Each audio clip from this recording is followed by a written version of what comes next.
Hai sahabat, bertemu lagi di channel Perjalanan Karina.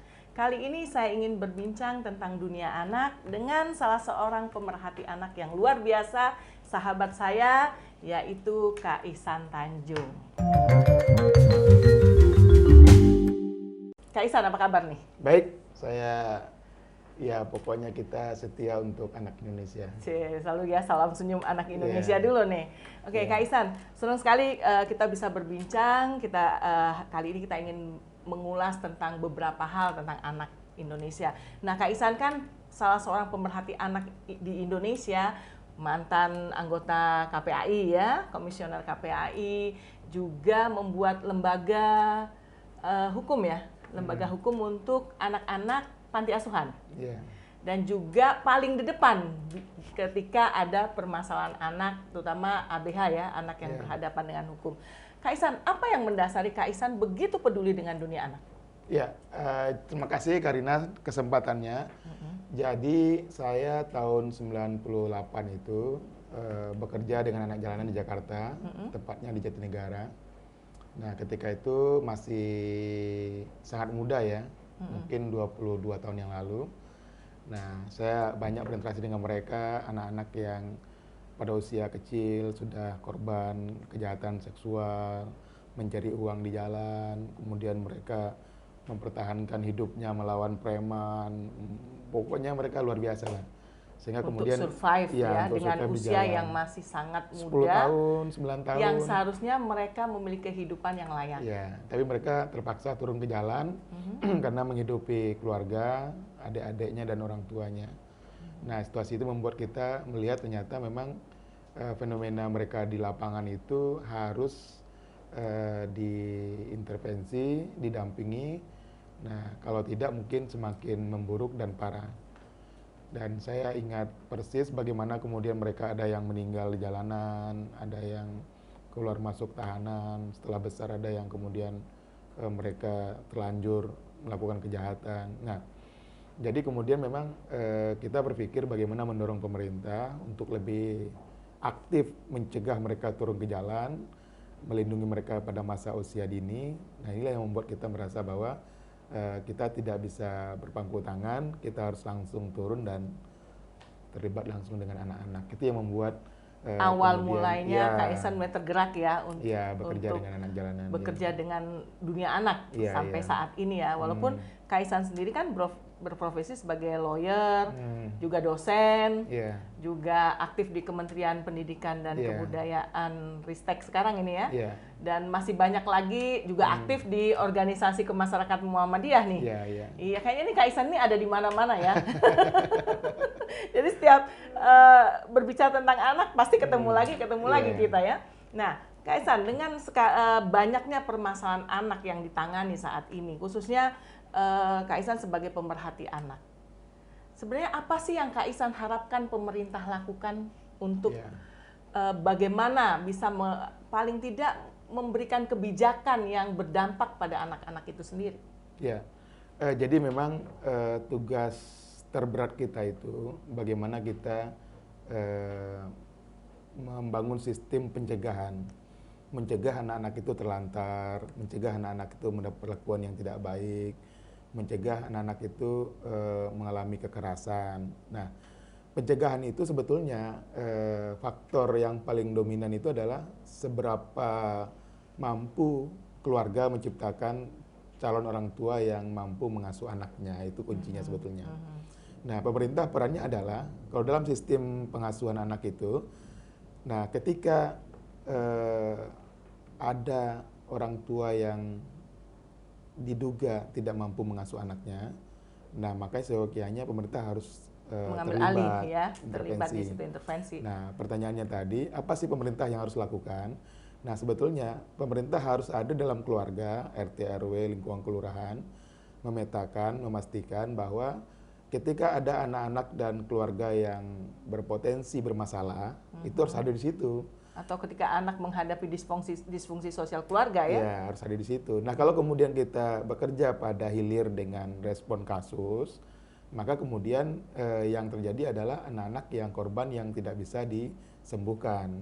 Artinya kalau anak korban kejahatan seksual atau korban-korban lain, itu mereka tidak akan pernah sembuh, yang ada cuma pulih. Pulih artinya adalah di mana situasi di mana dia dalam kondisi mampu bisa bertahan, menerima atau mengatasi ya. Tapi ketika ada stimulan dari luar yang membuat dia traumanya kembali pada usia dewasa, itu bisa membuat perilakunya menjadi tidak baik. Oh, itu berdampak secara psikologis ke depannya ya? Contoh gini, anak yang korban sodomi. Nah, pada banyak kejadian di usia yang dia dewasa, nah kecenderungannya dia menjadi pelaku sodomi. Artinya dia nggak sembuh. Betul. Dia hanya pulih mungkin ketika dia disodomi pada usia kecil, dia bisa diterapi atau didiamkan. Dia tidak melakukan itu atau dia tidak mengalami sodomi lagi, tetapi ada waktu itu menjadi pemicu justru ya. Ketika dia dapat stimulan oleh lingkungannya, pertemanan segala macam, akhirnya kemudian dia melakukan kejahatan itu. Nah, oleh karena itu memang pencegahan menjadi faktor utama sebetulnya. Itu sebenarnya peran pemerintah harusnya ada di situ ya, udah ada di depan lebih dahulu ya, untuk mencegah segala macam kekerasan pada anak. Ya, jadi ada satu hal yang seringkali kita sebutkan tapi jarang dilaksanakan secara komprehensif, yaitu pendidikan pranikah sebetulnya. Nah, ketika usia SMA, usia SMP, SMA, itu mestinya sistem agama dan sosial itu sudah membekali anak-anak itu cara bagaimana dia menggabungkan dua karakter manusia yang kemudian menikah, bagaimana membangun sebuah keluarga, bagaimana kemudian dia bisa membangun satu sistem keluarga yang kuat. Nah, selama ini semua agama itu mengajarkan. Islam punya kewajiban untuk pendidikan sebelum menikah. Di Katolik di juga ya, ada katekisasi pranikah ya. Tapi prakteknya pertanyaannya seberapa kemudian kadarnya itu mampu membekali mereka untuk bisa siap untuk masuk ke dalam rumah tangga. Nah, saya melihat kalau ini diutamakan oleh pemerintah, mungkin kejadian-kejadian itu bisa kita turunkan angkanya. Betul, bisa diminimalisir ya. Anak telantar bisa kita kurangi, anak korban kekerasan, apalagi yang terbaru ini, anak yang kemudian usia 7 tahun, kemudian dibunuh oleh orang tuanya, dimasukkan dalam lemari. Betul. Karena dia merasa ada bisikan-bisikan anak ini nanti besarnya akan jadi penjahat. Nah, itu kan satu fenomena yang sangat menggelitik ya. Bagaimana si orang tua ini yakin bahwa anaknya ini nanti kalau besar akan jadi penjahat. Berarti dia mengabaikan peran dia sebenarnya yang seharusnya menjadi tanggung jawabnya sebagai orang tua ya. Nah, saya melihat kemungkinan masalahnya pada orang tuanya bukan pada anaknya. Betul. Kan dia bilang anak ini nakal, susah dikendalikan. Sehingga kemudian ada tangganya bilang, oh ya ini dia kerasukan roh jahat ini. Maka karena itu dia harus dibunuh biar nanti besar tidak menjadi penjahat. Nah, akhirnya orang tuanya yang kemudian mempercayai itu. Mempercayai dan membunuh anak itu. Nah, inilah yang kemudian saya mengatakan bahwa ternyata memang banyak kenyataan di lapangan, orang siap untuk kawin, tapi tidak siap untuk membangun rumah tangganya. Tidak siap dengan konsekuensi ke depan. Tadi itu karena nggak ada peranata yang menyiapkan bagaimana mereka masuk ke dalam itu dalam sistem yang disiapkan terlebih dahulu. Apalagi sekarang dengan dunia gadget, digital, dengan informasi yang luar biasa masuk ke anak-anak, saya pikir memang tantangan buat orang tua agar punya persiapan lebih matang itu luar biasa karena balap-balapan ini antara anak sama orang tua. Betul. Ya, orang tuanya baru mau nanya-nanya apa sih di dalam dunia digital. Nah, anaknya udah take off, udah jauh dia. Sudah hafal daripada orang tuanya. Iya, betul. Karena tiap hari pegang handphone kan. Iya, mereka lebih canggih bahkan gitu. Nah, Kak Ihsan kembali ke permasalahan dan kasus anak kan. Terakhir Kak Ihsan sempat menangani anak yang membunuh anak nih.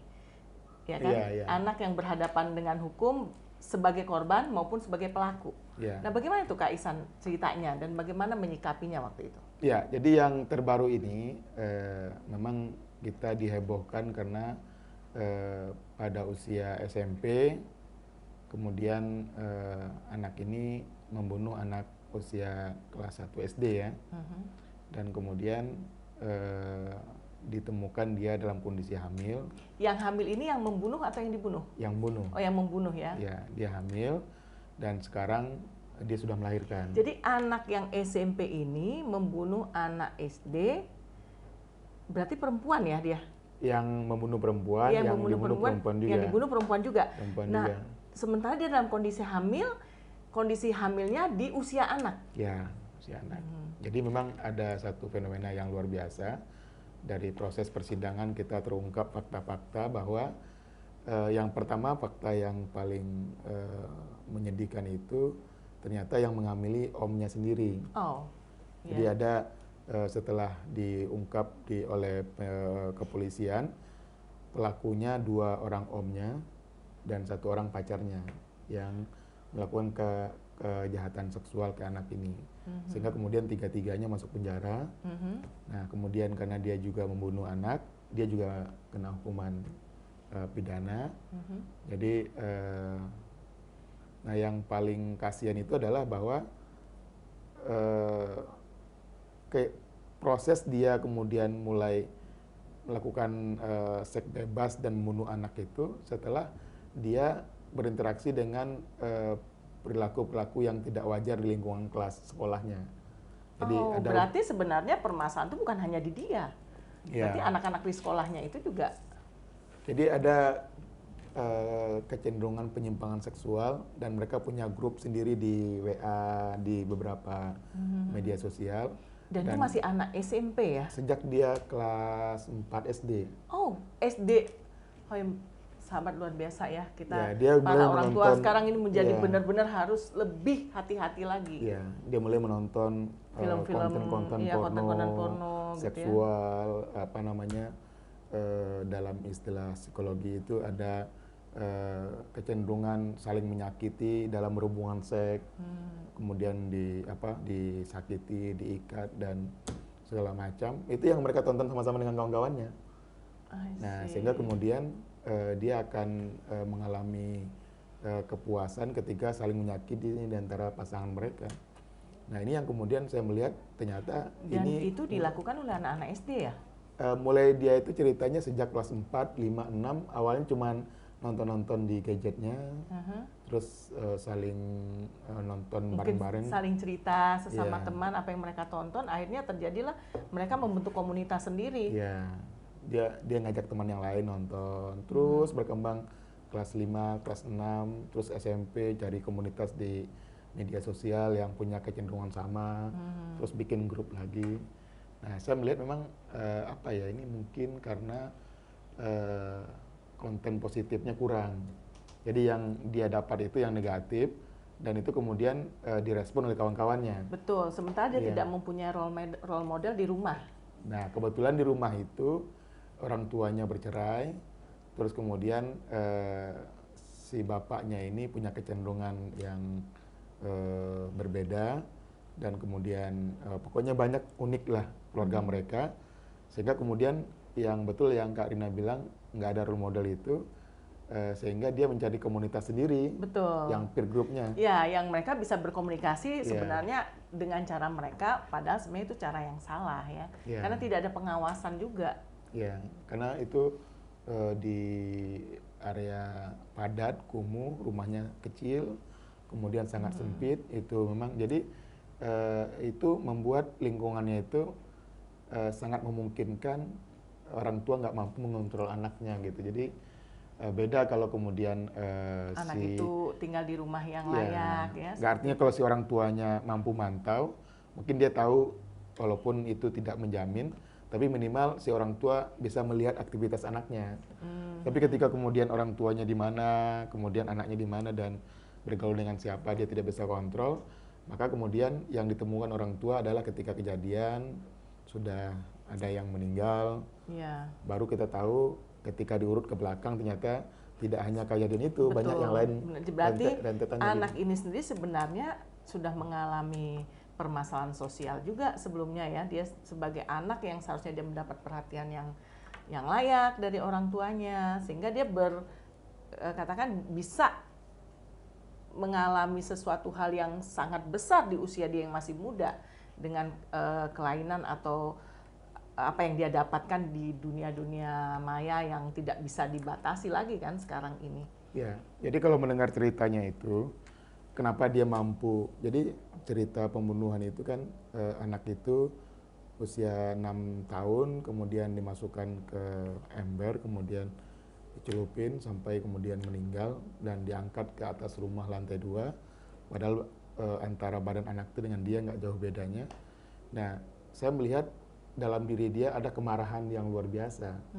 Jadi dia itu dipaksa oleh omnya berhubungan seksual, ada tindakan pemaksaan di situ dengan ancaman-ancaman. Nah, dia tidak bisa melawan omnya. Akhirnya dia lampiaskanlah ke Akhirnya pembunuhan itu terjadi ke anak yang karena dia merasa kalau dirinya sudah dinodai oleh omnya. Nah, itu yang pertama. Terus yang kedua, datang omnya satu lagi. melakukan hal yang sama. Omnya satu lagi ini melihat dia berhubungan sama omnya yang pertama. Oh. Omnya satu ini ngancam, kamu harus berhubungan dengan saya. Kalau tidak, kamu saya kasih tahu ke orang lain, kamu berhubungan sama om ini. Jadi yang laki-laki omnya yang kedua ini memanfaatkan situasi yang ada gitu. Dia melihat kejadian itu. Nah, sehingga kemudian kemarahannya kepada kedua orang ini, akhirnya dia mencari di media sosial laki-laki yang mau memenuhi hasrat dia, karena dia sudah terlanjur mengalami kekerasan keinginan seksual, tapi dia juga mungkin sudah merasakan kenikmatan atau apa yang mendorong dia untuk melakukan itu gitu ya. Akhirnya dia mencari orang lain di media sosial, kebetulan kecenderungannya punya sama-sama penyimpangan seksual dengan cara kekerasan. Akhirnya mereka sempat di beberapa tempat melakukan hubungan seksual dengan cara-cara yang sadis itu. Nah, sampai kemudian anak ini membunuh anak dan dia masuk penjara. Nah, saya melihat memang pemicu awalnya itu adalah mereka menonton konten-konten porno itu. Nah, kemudian disakiti oleh omnya, kemudian dia melampiaskan dengan cara melakukan kekerasan kepada anak yang mungkin dia anggap tidak bisa melawan dia kan. Itu kemarin anak itu dapat pidana berapa lama, Kak? Kalau kemarin, kalau tuntutan dari hakim itu 6 tahun, kemudian dia diputus 2 tahun. Tapi di penjara anak? Iya, di Kementerian Sosial.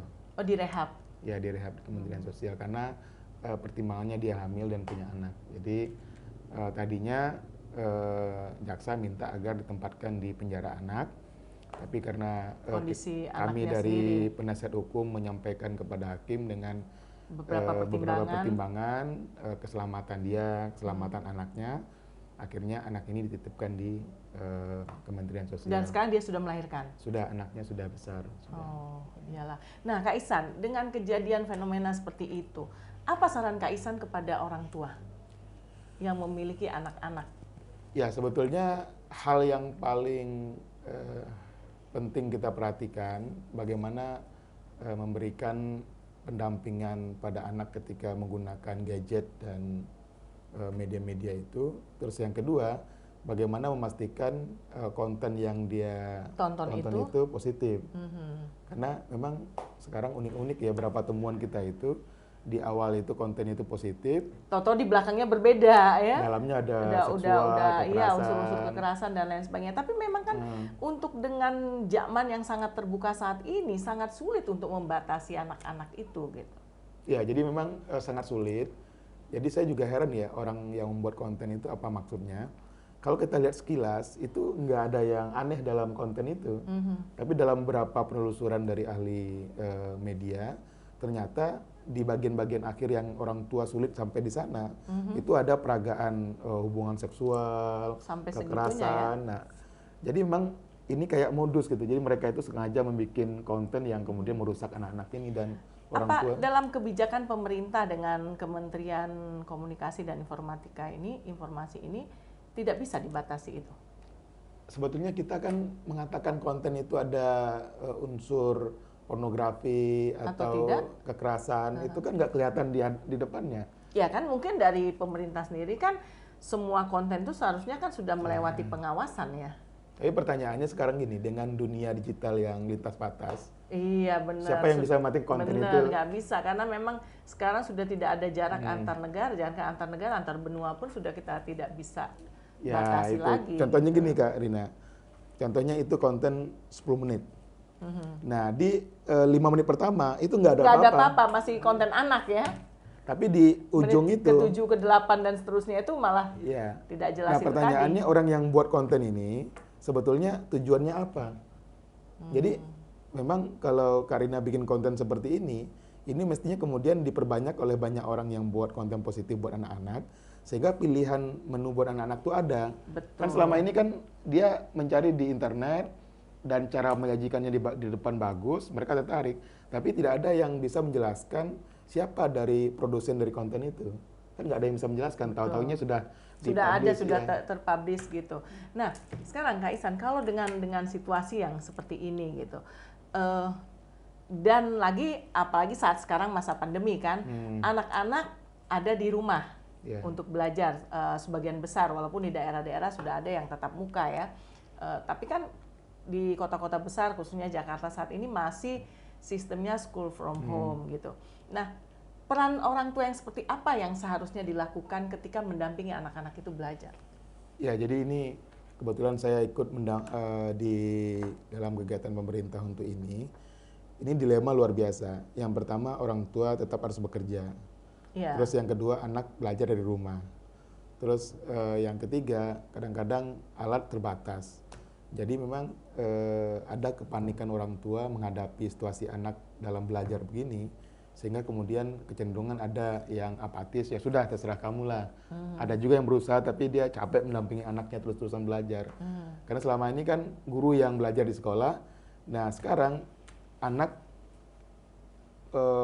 harus didampingi oleh orang tua belajar, sehingga kemudian tidak hanya anak yang sekolah, orang tua juga ikut sekolah. Orang tua harus ikut sekolah. Dan yang menjadi permasalahan adalah tidak semua orang tua juga siap untuk mendampingi anak sekolah, betul, kan? Betul. Dan tidak semua orang tua juga bisa memahami apa yang disampaikan dalam pelajaran anak itu tadi gitu. Kalau mungkin 1 bulan 2 bulan orang tua punya ketahanan untuk mengikuti itu. Benar. Tapi ini 2 tahun. Udah setahun lebih. 2 tahun ini. Udah masuk tahun kedua ini kan? Ya, bulan Februari 2020 sampai sekarang udah 2 tahun. Benar.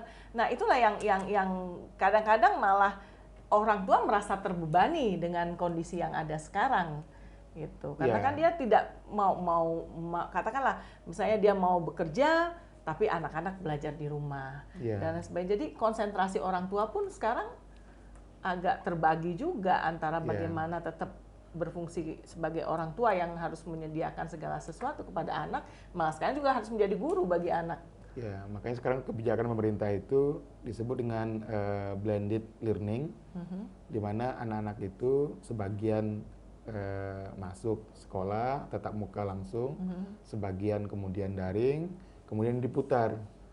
Nah, secara bergiliran. Nah, itu kapan rencananya itu, Kak? Tahun ajaran baru ini akan berlaku. Tahun ajaran baru itu pun kalau dalam kondisi kita berharap pandemi tidak melonjak dahsyat lagi ya. Tapi sampai hari ini masih kebijakan itu masih karena sudah ada uji coba di beberapa daerah, sudah mulai tatap muka. Tapi memang kondisi yang mengkhawatirkan anak belajar di rumah dan orang tua dipaksa untuk harus mendampingi anak ini akan berdampak yang lebih jauh pada agresivitas orang tua, anak, kemudian terjadi interaksi yang negatif dengan bentuk kekerasan, kemudian emosi yang tidak terkendali.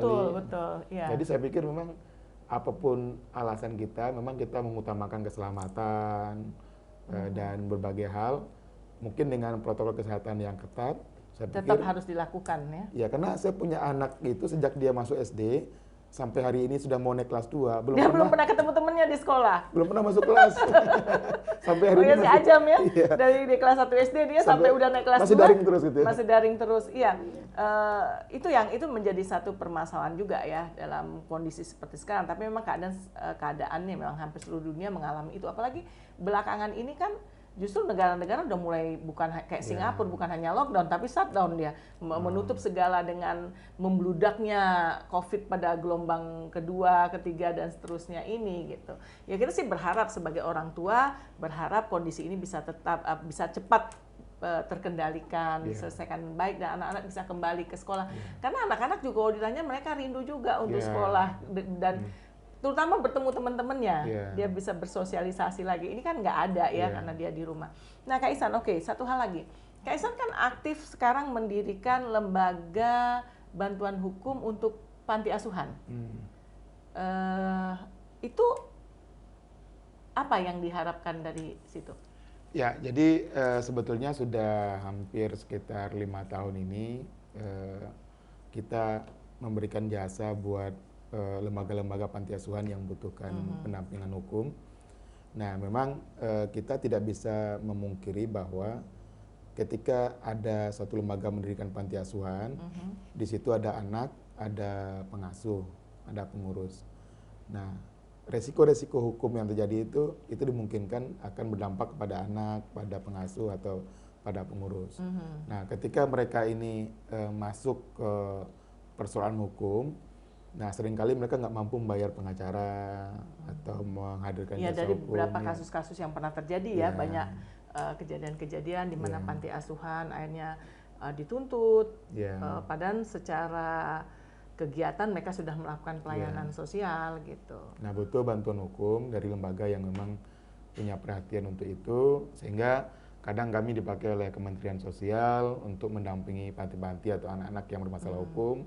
Ada juga atas permintaan panti kami turun. Nah, sekarang contoh kita sedang mendampingi anak namanya dia dari asal Sukabumi, diambil oleh bule dari usia 6 bulan, sekarang usianya 16 tahun.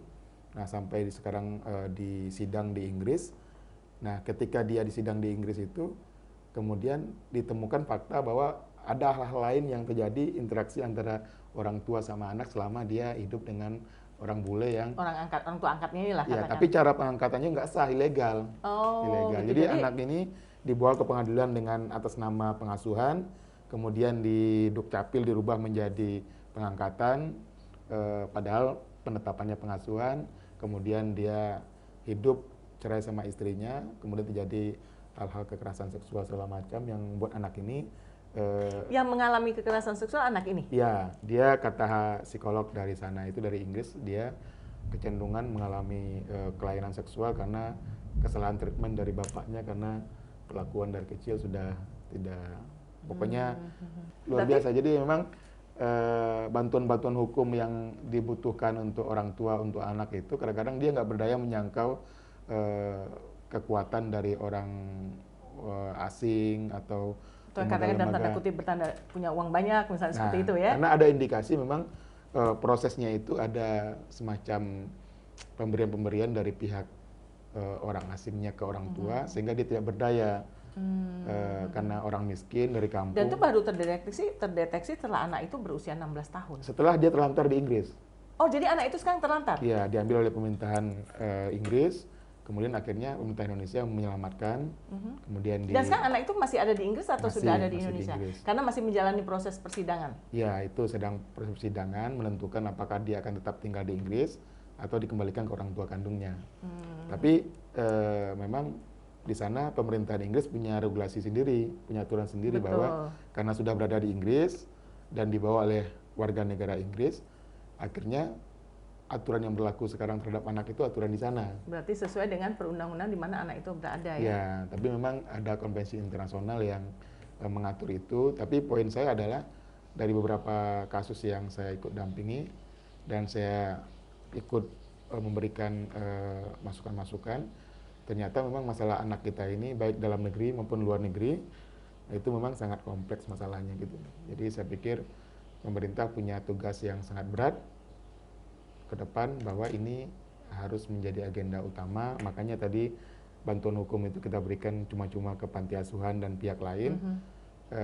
Itu bentuk pengabdian dari pengacara, karena dalam undang-undang mengatakan itu mereka, semacam pro bononya lah ya. Ya, mereka harus menyediakan jasanya untuk pro bono, di luar dia mendapatkan upah dari jasa dia sebagai pendamping penasihat hukum ya. Betul. Nah, dengan banyaknya case yang ditangani saat ini Kak, dengan permasalahan anak yang kadang-kadang tidak masuk di dalam pikiran kita, kok ada anak sedemikian rupa ya. Nah, apa sih yang sebenarnya seharusnya masyarakat juga kan tidak bisa harus tinggal diam. Masyarakat kan juga harus terlibat di dalam penanganan permasalahan anak ini. Apa ya sebenarnya saran Kak Ihsan untuk masyarakat lah?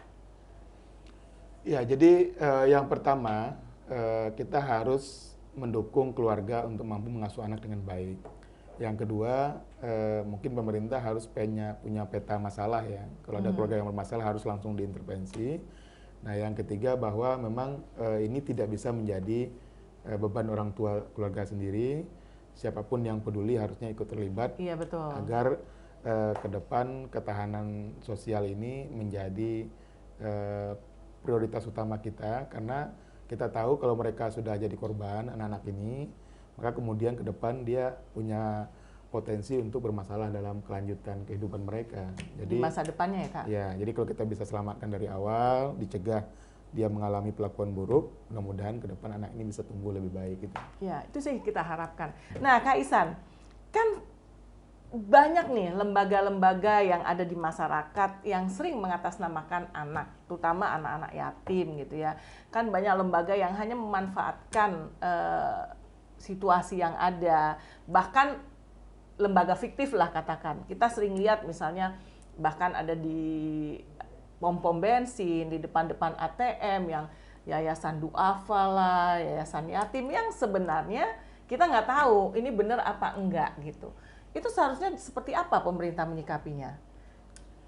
Ya, jadi memang dalam aturan pemerintah itu ada ketentuan izin dari Kementerian Sosial untuk mengumpulkan dana sosial. Oh, itu dana sosial, iya betul. Nah, tapi di lapangan kan tidak ada yang bisa kontrol itu. Benar. Nah, ada satu kultur kita yang sulit kita cegah, itu adalah bahwa orang Indonesia itu sangat pemurah. Orang Indonesia itu kalau dia melihat orang susah, kemudian orang membutuhkan, pasti dia akan tergerak hatinya ya, cepat memberi. Nah, tapi justru ketika diberikan di tempat yang tidak tepat, seperti di jalan, di pom bensin, di lampu merah, itu yang memberikan permasalahan sosial tetap berjalan akhirnya. Jadi akhirnya sumbangan kita itu yang kemudian membunuh mereka. Nah, maka oleh karena itu kita menganjurkan kalau ada masyarakat yang mau menyumbang, memperhatikan, sebaiknya disalurkan ke lembaga-lembaga yang resmi. Betul. Jangan dikasih sembarangan, karena logikanya begini, kalau dia dapat penghasilan di pinggir jalan itu 100.000 sehari, ya dia tidak akan mau keluar dari jalan. Benar. Karena kalau dia kerja belum tentu dapat sebanyak itu kan. Benar. Kalau dengan hanya mengemis-ngemis dia dapat sehari 100.000, ya lebih baik dia mengemis daripada dia bekerja.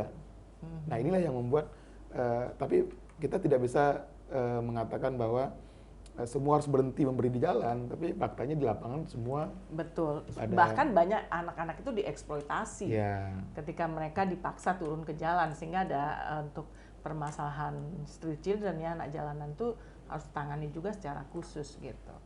Nah, kembali ke lembaga nih, ke lembaga sosial yang menangani permasalahan anak. Kayak kan banyak tuh panti-panti asuhan yang ada di Indonesia itu sebenarnya secara standarisasi yang dari Kementerian Sosial itu belum layak disebut panti misalnya.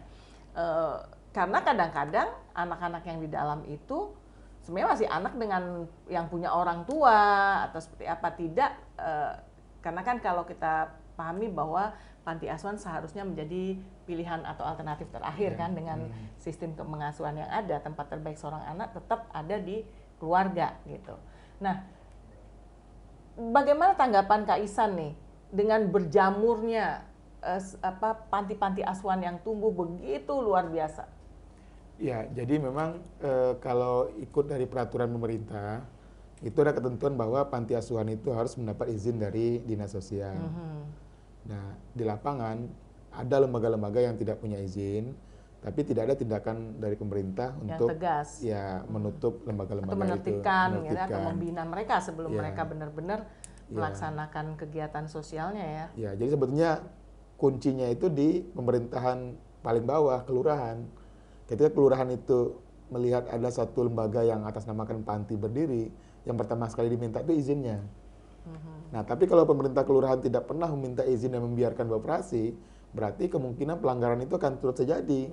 Tapi kalau dia punya izin, pasti dia akan dimonitor.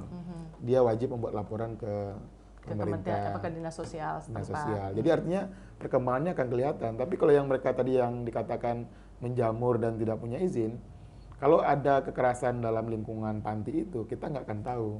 Jadi memang kita himbau kepada pemerintah daerah agar menginstruksikan kepada semua kelurahan untuk memastikan semua lembaga-lembaga yang mengurus anak di lapangan itu harus punya izin.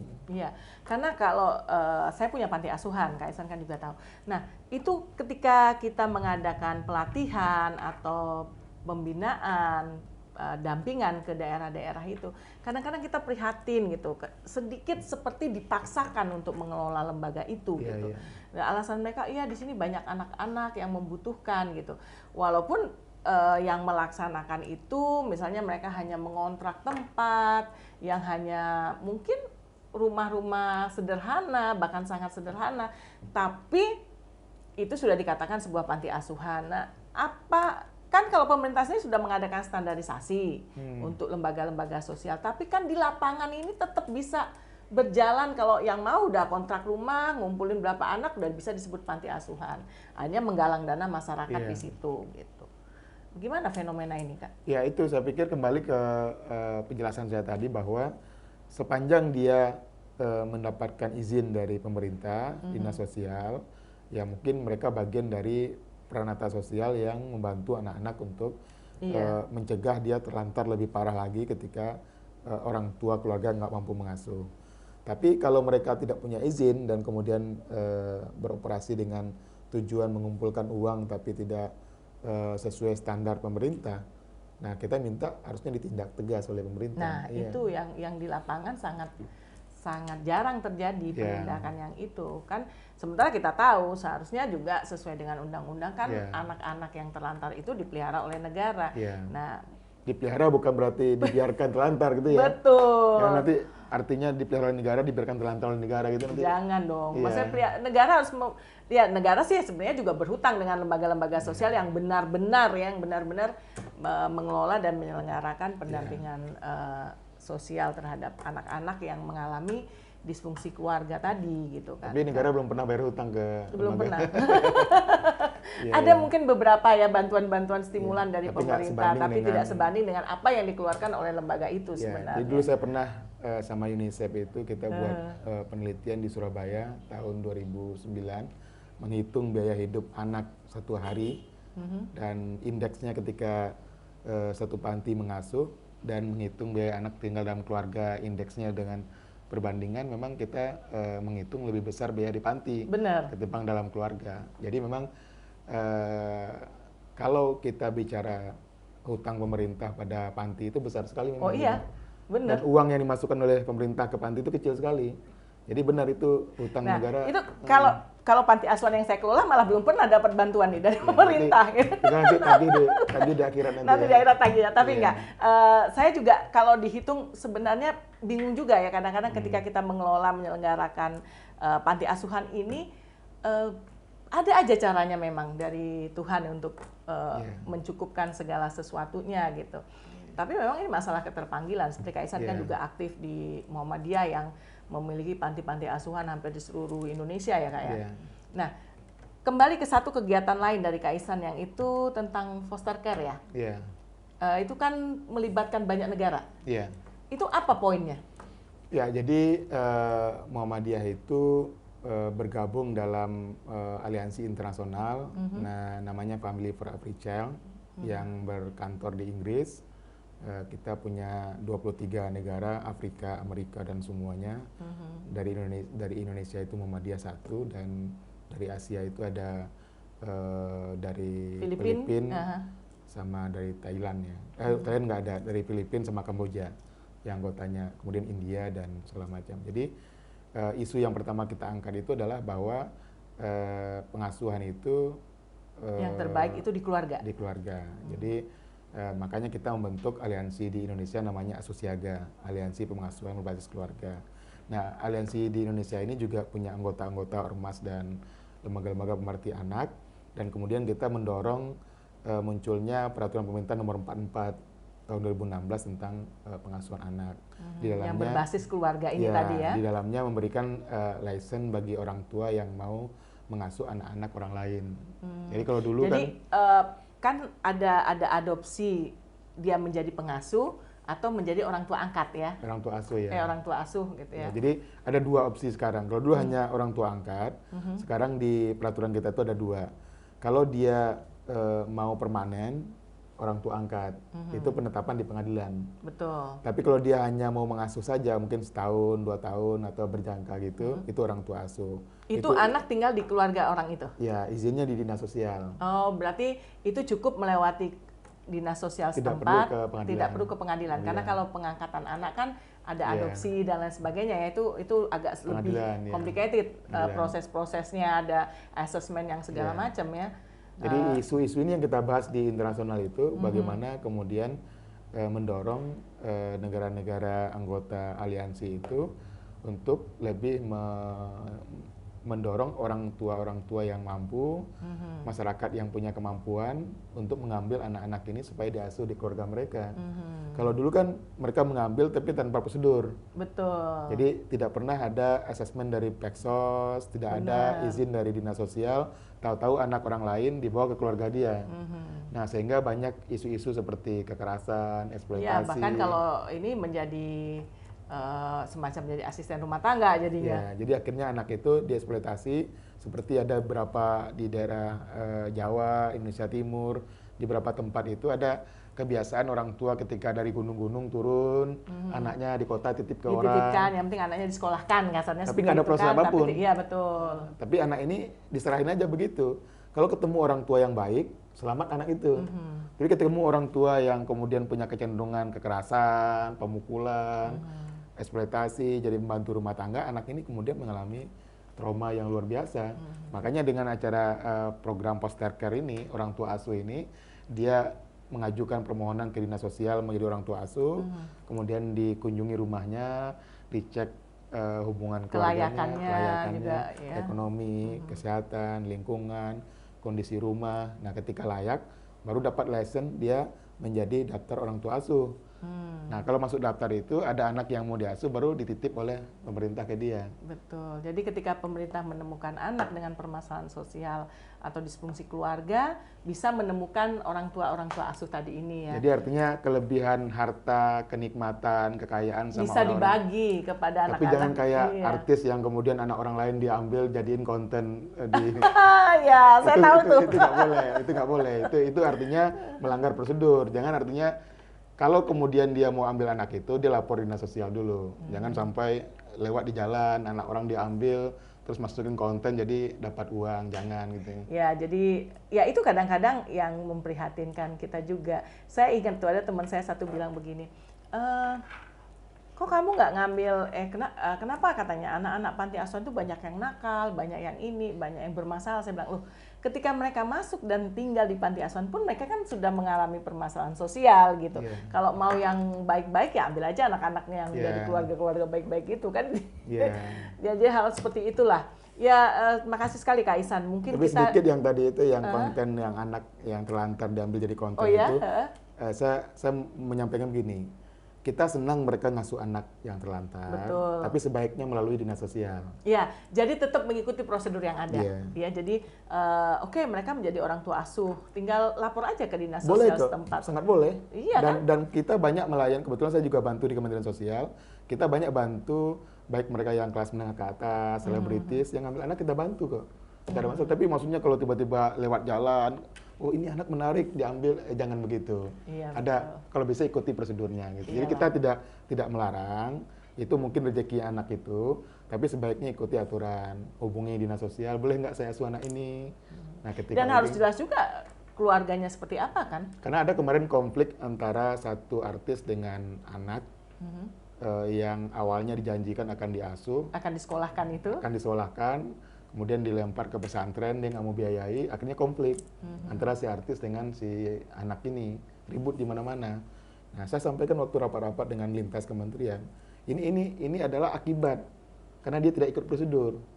Nah, kalau dia ikut prosedur dari awal, tidak ada tagih-menagih begitu.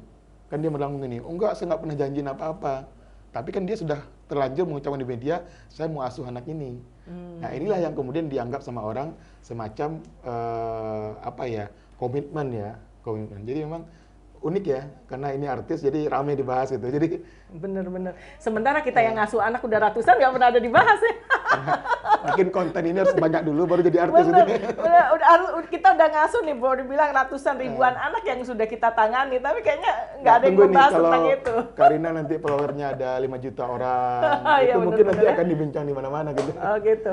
Tapi anak-anaknya sudah sarjana semua, tapi kan tetap terus ada dan ada. Itu kembali kepada panggilan kali ya. Artinya saran kita menghimbau kepada para selebritis yang punya kelebihan rezeki, punya kemampuan, monggo silakan berbagi sama mereka. Kita senang kok, sangat mendukung, tapi kalau bisa prosedurnya sesuai ketentuan yang ada. Kayak salah satu artis yang katakanlah kayak Ruben Onsu ya, dia kan mengikuti sampai sidang di pengadilan. Itu yang seharusnya yang benar ya. Caranya. Kita harusnya seperti itu caranya. Ya, kita juga salut. Sekarang tidak perlu sidang lagi karena kalau hanya mengasuh cukup sampai kalau mengasuh enggak ya? Cukup kalau mengasuh cuma sampai aja. dinas sosial aja. Kecuali dia mau mengangkat anak itu, baru lewat Artinya aturan udah kita longgarkan. Jadi pemerintah sudah melonggarkan aturan. Sudah lebih mempermudah sebenarnya. Sebenarnya kalau hanya untuk melaporkan ke dinas sosial itu kan bukan hal yang sulit juga. Karena hampir di setiap kabupaten kota juga ada dinas sosial kan. Ada peksosnya juga. Ada peksosnya juga. Tinggal telepon pasti datang ke rumah gitu ya. Jadi udah bisa jadi sehingga hal-hal yang seperti itu bisa dihindarkan ya. Karena kalau sudah masuk ke TV, ke media begitu, akhirnya itu menjadi yang juga yang masuk menjadi bias. Akhirnya orang beranggapan bahwa siapapun boleh ambil anak orang. Itu yang muncul jadinya gitu. Padahal sebenarnya ada prosedur yang harus kalau dia tidak punya hubungan hubungan biologis, nah itu ada ketentuan undang-undang yang berlaku di antara mereka. Iya, karena kita pun sebagai pengelola panti sebelum menerima anak itu ada intake proses kan, ada assessment. Nggak serta-merta ketika ada orang datang nitipin, nggak juga seperti itu. Harus ada intake proses dan anaknya juga harus tercatat di dinas sosial dan harus terdaftar di sana. Karena kan banyak hal-hal yang tentang hak-hak hidup anak ini ke depannya, sepertinya nanti bagaimana KTP-nya, bagaimana BPJS dan lain sebagainya itu kan Kak. Ya oke. Makasih sekali Kak Ihsan. Kita banyak belajar tentang bagaimana anak dan permasalahannya. Nanti ke depan kita akan bincang lagi lebih seru karena masalah anak itu nggak pernah habis. Betul. Karena anak itu adalah generasi ke depan. Bagaimana anak kita sekarang, seperti itulah masa depan bangsa ke depannya.